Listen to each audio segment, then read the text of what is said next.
Hi, and welcome to Let's Talk About Sweet Life Change podcast. My name is Rakel-Iren and you can call me Rakel for the most easy version. This is a podcast about small and big changes we want to do or we actually are doing right now in our lives. So let's talk about sweet life changes that can make us reach for our full potential. So go ahead, put your earbuds on, relax, enjoy, or if you're in a car or somewhere else where you cannot space out in your own mind, drive safe, drive gently, stay with me here, we will do this together. So come on, let's talk about sweet life changes.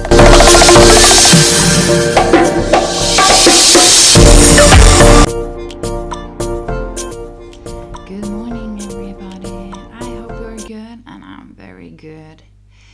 Today, I want to talk about seasons because it's September now, in the end of the September, and I heard this podcast from Mel Robbinson, and she talked about, by the way, if you haven't heard her speaking, she's amazing, and you should really go and listen to her. I'm sure you can find her on podcast or YouTube or whatever. She also does speeches, I think. Anyway, she told in the podcast in YouTube that why New Year's resolutions doesn't work. And she really made me think because she's talked about what seasons are we supposed to do changes in our life. But when it comes to winter, our body is coming down, it's in a waiting state, and it's a lack of sun, especially here in the north of Norway. We have 40 minutes light during the day where I live. And anyway, that period is not the best time. You're not very energetic, you're not very in high motivated state in that part of the year. It's just around January you're in a waiting state for the light to come back. And it's kind of, she's talking about how your biological are more in change. When it comes to fall, you're kind of harvesting things from the nature, and I don't think she mentioned that about the nature, but for me it's kind of just talking about that particular season. And also how we are kind of programmed from society that during the winter it's not happening much during the winter around New Year's. You're in this waiting state, as I told you, but in the summer you're kind of on a holiday, everything is relaxed. It's not either during the summer, it's not either a very changing state. And in my mind, spring is more like you're waking up from the winter sleep, so you kind of start getting there, but your body needs to catch up from the winter. And when it comes to autumn, I think it's more you going back to school. That's what you mentioned. You're going back to school, and you kind of are buying new stuff for the school. You're in a changing environment. You're eager to start if you're going to university or college or high school, and it's new and excited, and you just want to get there and start ahead of your studies, and you're so motivated in that particular part of the year.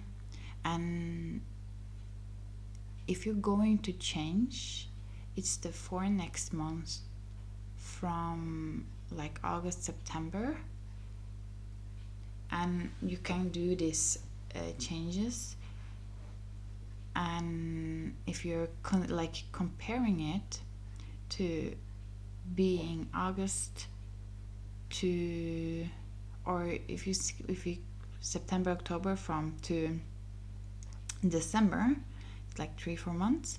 And December from March, April, it's kind of, you're getting a little more ease of feeling like internal of changing in the autumn over to winter, or from the winter to the spring.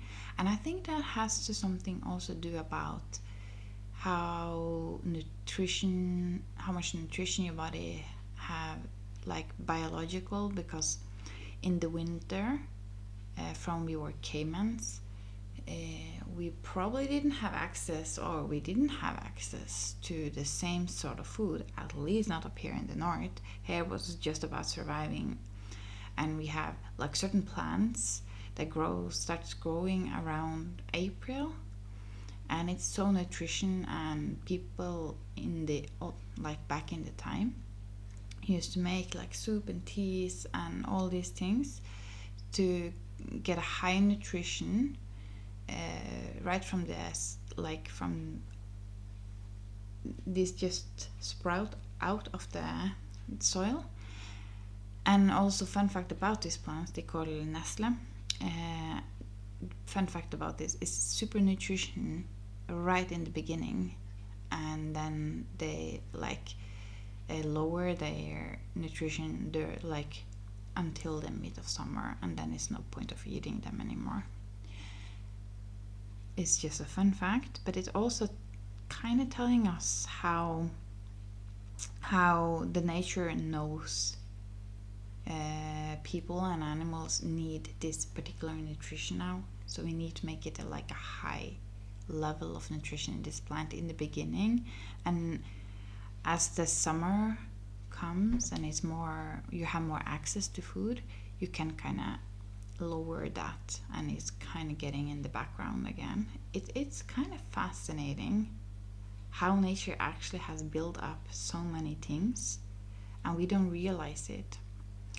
But this was me just going a little off track, back to this about changing, because basically this podcast is about changing, and what I'm doing is about changing, either if it's love, relationships, money mindset, or health. And when it comes to health, I'm focusing most of the mental part, but also we can touch into the physical part. I am a nurse, so I do know some part of that. Anyway, about changes, so it's like this time of the year, we are in the end of September, it's not too late to make changes. But I want to talk about what kind of changes are we talking about, because many years ago I had to be home with my kids had this time where I couldn't work because they didn't want to adapt the life, like we call it A4 life. It's about you have certain frames, and one of my kids couldn't adapt to it, so I had to make a routine around him and had to work around that. And I have been talking in an introduction podcast episode that I was home a couple of years because of that, and the welfare state, we have a very good welfare state, and they supported me in that, so I could take care of my son.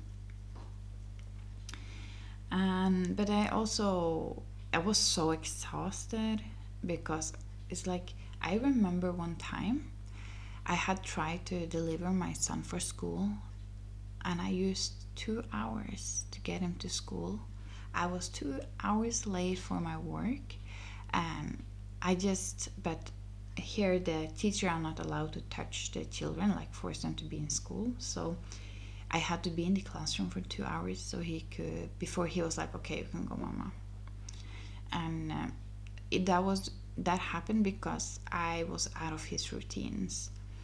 And I remember I was sitting in the car after, I remember I was sitting in the car and I was thinking, I'm a heck of a bad mother. I'm a heck of a bad nurse. I don't feel great. I don't feel I accomplish anything in my life. And that's kind of bad talk to myself, of course, but that's the state I was in. I was just hammering hard towards myself, and I was just sitting there. I felt like I was between two mountains and I couldn't get on top of any one of them. To be a good mother is so damn important to me that you have no idea.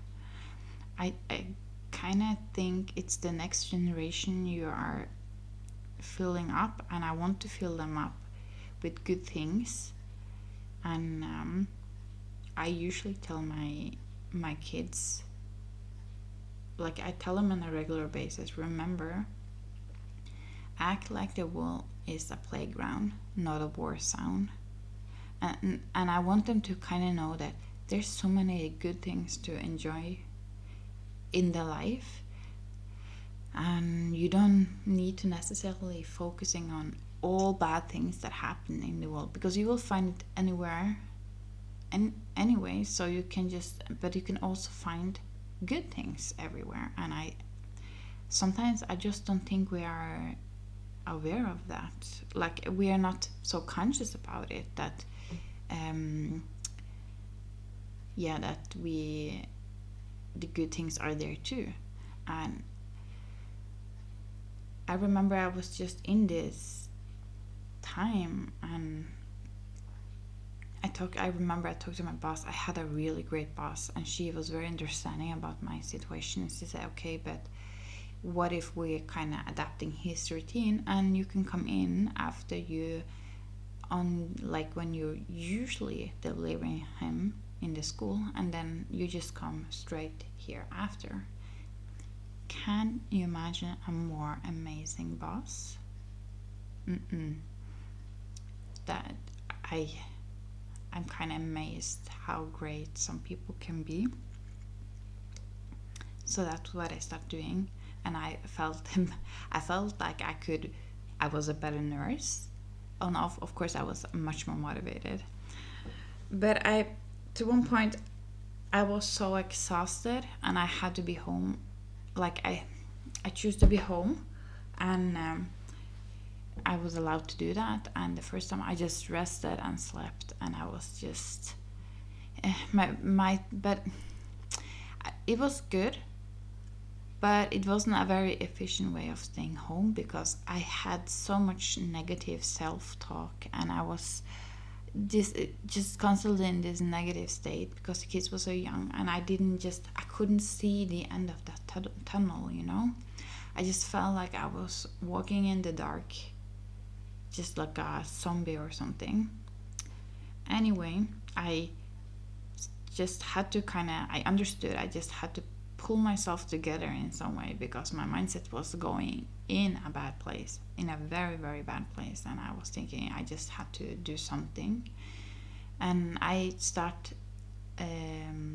motivating myself, like, you know what, I'm going to start with just running 10 minutes in one direction, and if I run 10 minutes in one direction, I have to go back, so that will automatically make it 20. And I run like a couple of meters. I don't know how that will be in feet and inches and all these things. It's not much. It's kind of 2 seconds I'm running. That's the point. And I was like running 2 seconds, and I was walking for 10 minutes. But I did that every day, and 2 meters went to 5-6 meters to 10 meters, and suddenly I've been running in 5 minutes before I needed to walk, and then I run finally in 10 minutes.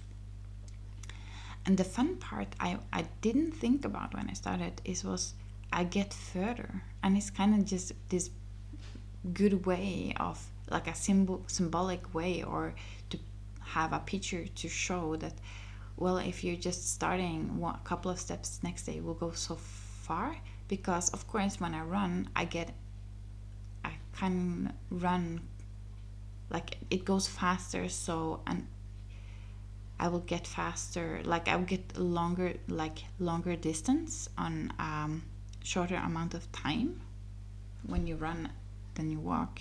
Obviously, I understand, but I didn't think about it when I started, and suddenly I was running next to this lake that I couldn't reach before because it took too long. It was too far to walk at 10 minutes. And I remember this, I started this in the autumn, probably around August, September, and I remember it's like how beautiful the scenery here in Norway is. So beautiful. It's like all the bushes and trees running next to the lake, and in the autumn when it's switching over to all these bright colors, it's red, it's brown, it's yellow, it's also green still, and it's like an explosion of colors from the leaves and trees and plants.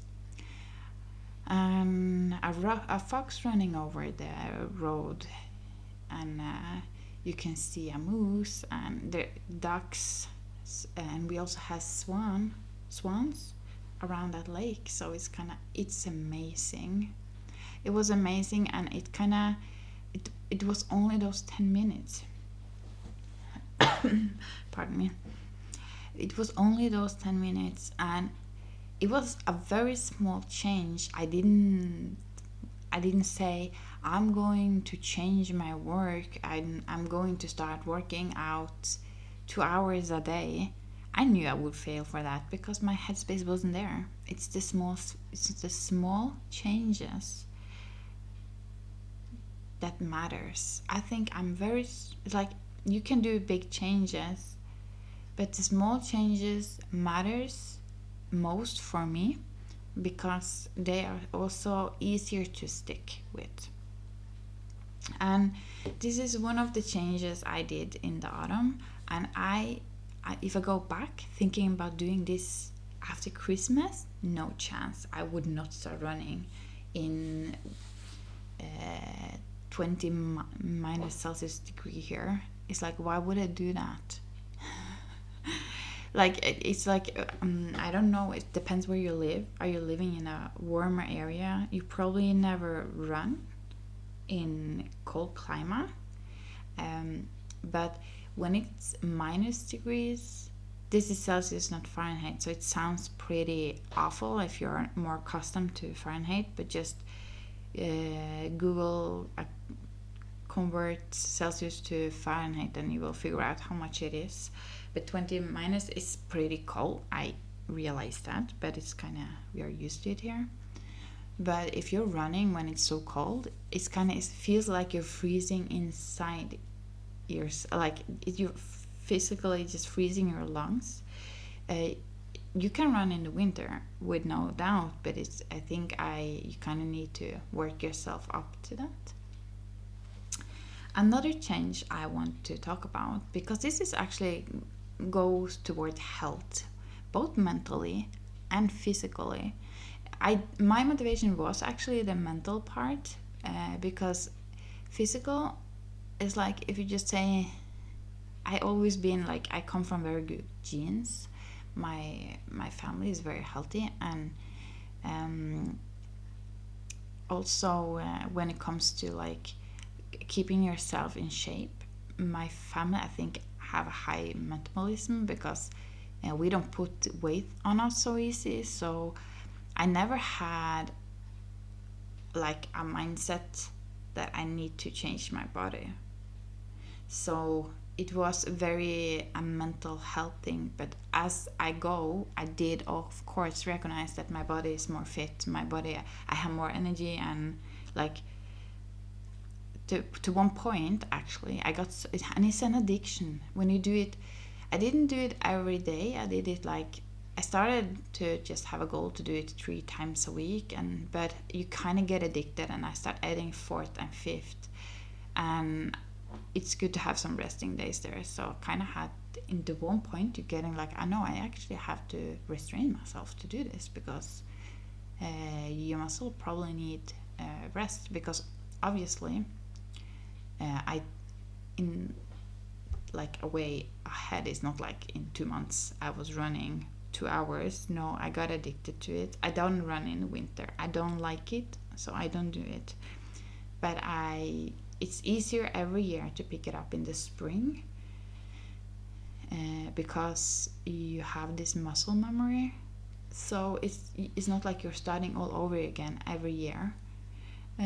So then I start running in the spring again, and I'm building my up. So in the end of summer and autumn, I suddenly can run for 2 hours. This is a couple of years in though. And that for me, I never imagined when I start doing the steps, the first step, the first meter, like running those first 10 minutes. I would never imagine myself running for 2-3 hours without getting tired. And I remember I used to get into this zone where you're getting energy by running. It's like the first 15-20 minutes is kind of, it's okay. I'm not getting exhausted now either of those minutes. Before I was dead those minutes. But if I run now, the first 15-20 minutes is okay. It's just like a warming up, and then I can run for hours. And it's kind of, you just start giving energy, your body start giving energy to yourself, and it's a very weird state to get into. So that was that part. And it's another thing I wanted to talk about is because my mind is chaotic. You can see it in my house, but it's mess everywhere. It doesn't necessarily has to be dirty, but it's like it's stuff all over the place. And I'm definitely not a hoarder, but I am more like an impulsive, not putting things back. So I kind of starting to do something, and then I just going over to the next project. Especially when my head is chaotic, I just keep ending tasks, and it's very frustrating. And you're doing that, and you're kind of beating yourself up for that. And when the kids were small, I remember when I grew up. I also grew up in a bit messy house, very clean. My father used to clean the house every week, like really. He's very neat and clean, but it was like stuff all over the place. And I remember when I woke up when I was a kid, I also had to make room to make food and breakfast for myself before I went to school, and for my school lunch. And the same thing the kids has, because we teach kids to make their own lunch very early off, because it's an independency. We like to build them up like confident that they can do stuff for themselves, and they get very confident about the small things. So one of the first thing is that you're cutting the bread for them when they are very young though, and then they just put on the slice what they want and put it in their lunch boxes. We don't have school cafeteria here. We are making food home. And but I remember that bench was so full, I had to kind of organize space for it. I remember when I look back, I realized that was kind of a bit frustration for me. So it was very important for me before the kids wake up, that every night before I went to bed, I wanted the kids to wake up to at least one bench that it was clean, neat, and they can just do their thing. And I used to do it with the bench right next to the fridge. And so I just forced myself 5 minutes cleaning up. Sometimes just put on an alarm, and I put an alarm for 5 minutes or something. I just did it. It depended on how I felt. And you know, I just clean up, put all the stuff back on from the bench, only that part of the bench, because it was so important. I didn't like take too much, like was thinking all the whole kitchen, because then I know I wouldn't manage to do it every day.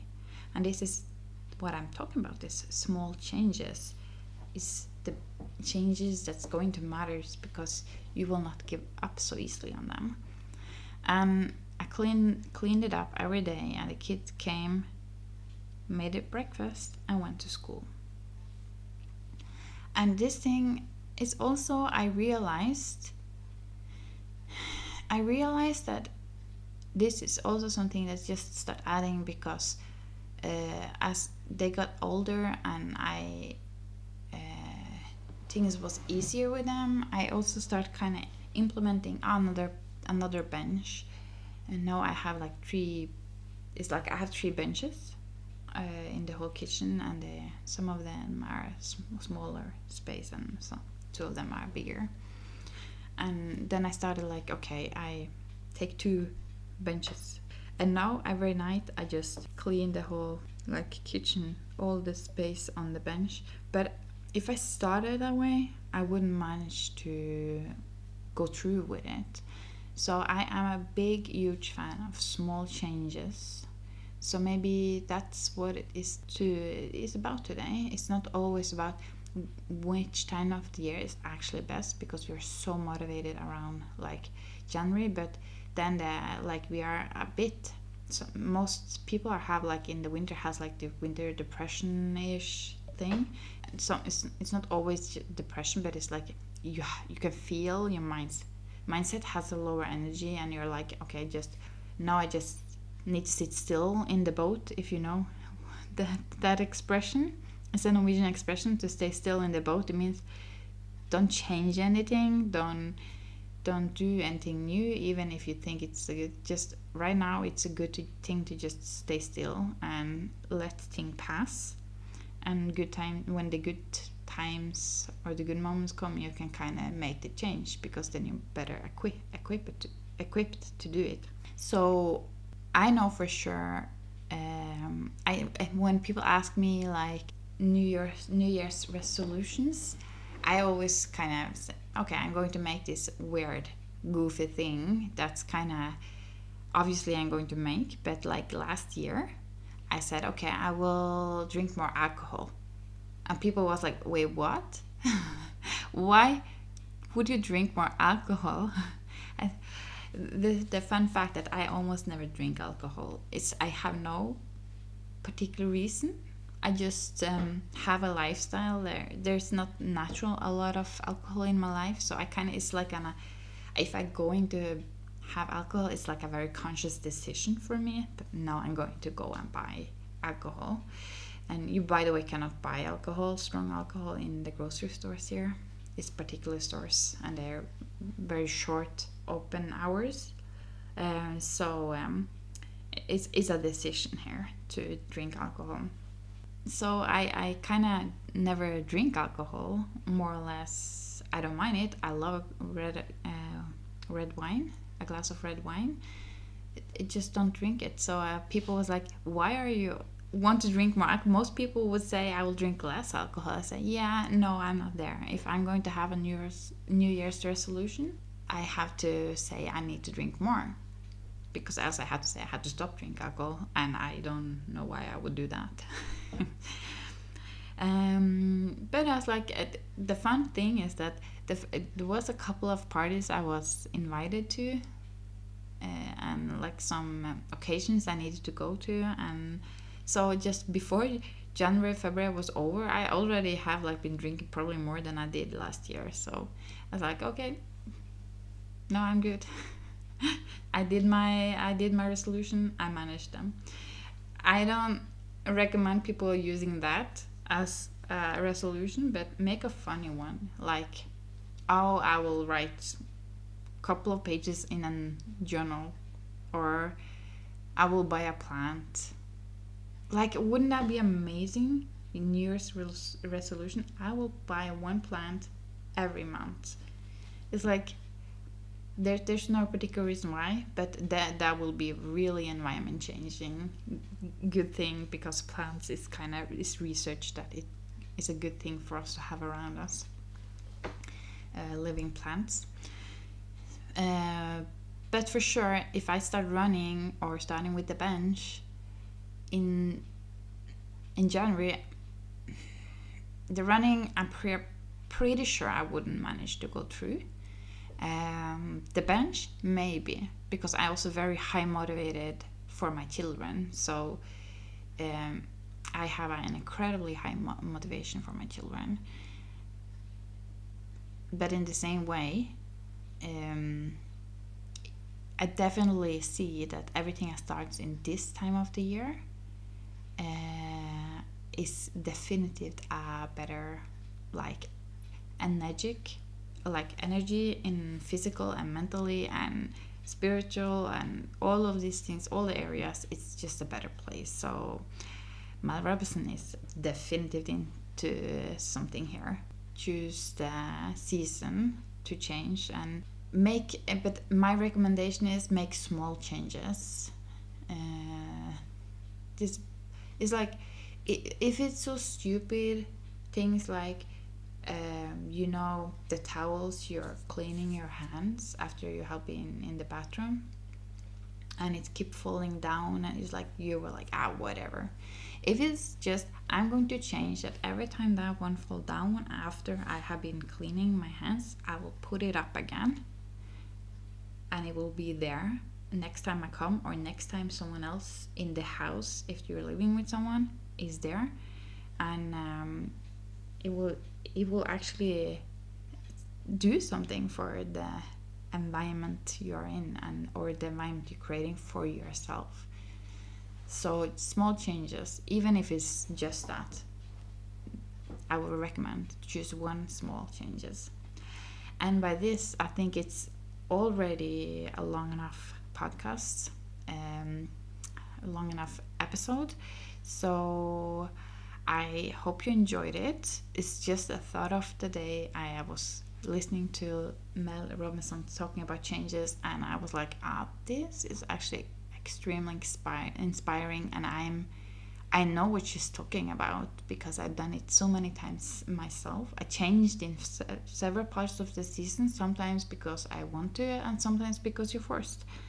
And I know this is the time of the year, so to the next podcast, I will figure out what do I want to change, and it's going to be so small, so damn small that you have no idea. And yeah, that's it for today. I will tell you next episode what I'm going to change, and I hope, just tell me, like write to me or whatever. It's like, go to my Instagram, commenting on some of my posts there, or DM me like about your changes, because I would love to hear your changes. It is because it's so inspiring. You have no idea. But we are going to round this around, and I would say I hope you have a great day. I hope this inspired you to start your thought process about changing, like small things. And I really want to hear what you're changing, and in a couple of months to see if you're still managed to do it, and if it's changed something else in your life that you didn't expect. So enjoy your day. If you're in the car, drive safe. A lot of love from Rakel. Thank you for listening to Let's Talk About Sweet Life Changes. If you want to go more into things, you can go to my website. You will have the link in the show notes. I also have an Instagram account, the Coach to Dream, and you can book for a free call if you want to work with me, because I do have a coaching business. But this is hopefully a weekly or every other week I can make an episode out of this, and I would love to hear some of the subjects you want to hear or any comments on it. I would love to hear from you. So just send me a mail or comment in any part of my social media. And I hope this was a great episode for you, and I see you next week.